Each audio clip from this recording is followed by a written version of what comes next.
മലബാർ മേഖലയിൽ വൈദ്യുതി തടസ്സപ്പെട്ടേക്കും. കുറ്റ്യാടി നിലയത്തിലെ ജനറേറ്ററിൽ തകരാർ കണ്ടെത്തി. വൈകിട്ട് 7 മുതൽ 11 മണി വരെ ഭാഗികമായി വൈദ്യുതി തടസ്സമുണ്ടാകാൻ സാധ്യതയെന്ന് KSEB അറിയിച്ചു.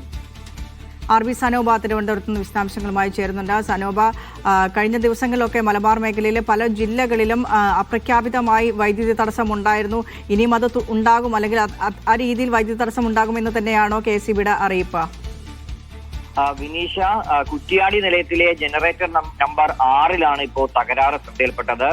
സാങ്കേതികമായിട്ടുള്ള വലിയ പ്രശ്നമല്ല എന്നാണ് KSEB അറിയിക്കുന്നത്. ചെറിയൊരു കാർഡിന്റെ പ്രശ്നമാണ്. അത് പരിഹരിക്കാൻ വേണ്ട നടപടികൾ ഉദ്യോഗസ്ഥന്റെ ഭാഗത്ത് നിന്ന് ആരംഭിച്ചിട്ടുണ്ടെന്ന് KSEB അധികൃതർ പറഞ്ഞിട്ടുണ്ട്. അതുകൊണ്ട് തന്നെ ചിലപ്പോൾ ഈ മലബാർ മേഖലയിലെ പ്രദേശങ്ങളിൽ വൈദ്യുതി തടസ്സത്തിന് സാധ്യതയുണ്ടെന്നാണ് KSEB അറിയിക്കുന്നത്. വൈകുന്നേരം 7 മുതൽ 11 മണി വരെ ഭാഗികമായി വൈദ്യുതി തടസ്സമാണ് നേരിടാനുള്ള സാധ്യത. എന്തായാലും ഇത് മുൻകൂട്ടി കണ്ടുകൊണ്ട് വേണ്ട നടപടികൾ സ്വീകരിക്കാൻ ജനങ്ങളോട് അഭ്യർത്ഥിച്ചിട്ടുണ്ട്. ഇത് ഇന്ന് തന്നെ പരിഹരിക്കാൻ കഴിയുമെന്നാണ് നിലവിലിപ്പോൾ KSEB വ്യക്തമാക്കുന്നത്. നമ്മൾ കഴിഞ്ഞ മണിക്കൂറുകളൊക്കെ തന്നെ വാർത്ത കൊടുത്തിരുന്നു. വൈദ്യുതി ആവശ്യകതയൊക്കെ ഉയർന്നു നിൽക്കുന്ന സമയമാണ്. 6000 മെഗാവാട്ടിനടുത്തൊക്കെ വൈകുന്നേരത്തെ വൈദ്യുതി ആവശ്യകത എത്തി നിൽക്കുന്നു. എന്നാൽ അതുമായിട്ട് ഈ തകരാറുമായിട്ട് ബന്ധമില്ല എന്നാണ് KSEB ഇപ്പോൾ അറിയിച്ചിട്ടുള്ളത്. ഇത് കുറ്റ്യാടി നിലയത്തിലെ ജനറേറ്റർ നമ്പർ 6 ഉണ്ടായിട്ടുള്ള സാങ്കേതിക തകരാറ് മാത്രമെന്നാണ് KSEB വ്യക്തമാക്കിയിട്ടുള്ളത്. ശരി, RB സനൂപാണ് വിശദാംശങ്ങൾ പങ്കുവച്ചത്. നിതീഷ് കുമാറിന്